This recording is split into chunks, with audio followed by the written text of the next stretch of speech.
चला तर मग मंडळी, महाशिवरात्री आहे. सगळीकडे हर हर महादेव. कोणी मंदिरात रांगेत उभा आहे, तर कोणी घरात शंकराची भक्ती करते. या भक्तीच्या सोबतीला दुपारी थोडी भूक लागते आणि कडक ऊन लागते, तेव्हा वाटते काहीतरी थंडगार पोटात जावं. भक्तीच्या जोरात आज मी 5 ते 6 किलो चिकू घरात आणले. विचार केला महादेवाच्या चरणी पण अर्पण करता येईल आणि आपल्याला प्रसाद म्हणून काही चिकू घेता येईल. बघा इथे मी 10 ते 12 चिकू स्वच्छ धुतले. सर्व चिकूची वरची सर्व साल या पद्धतीने काढून घेतली. मंडळी एक गोष्ट सांगते, महादेवाची भक्ती म्हणजे काय, तर जे आहे त्यात समाधान मानणे. सर्व चिक्कूचे या पद्धतीने सर्व बिया काढून छान असे कट करून घेतले.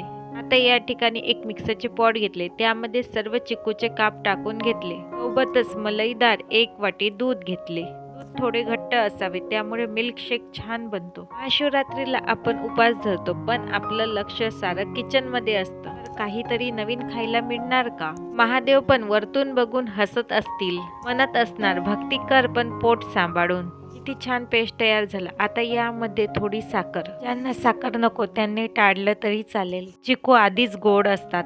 झटपट मिक्सरचे झाकण लावा आणि फिरवा. किती छान मिल्कशेक तयार. ग्लासमध्ये ओतताना त्याचा तो दाटपणा बघून मन शांत होते.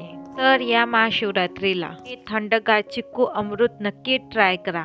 भक्तीने सबस्क्राईब करायला विसरू नका.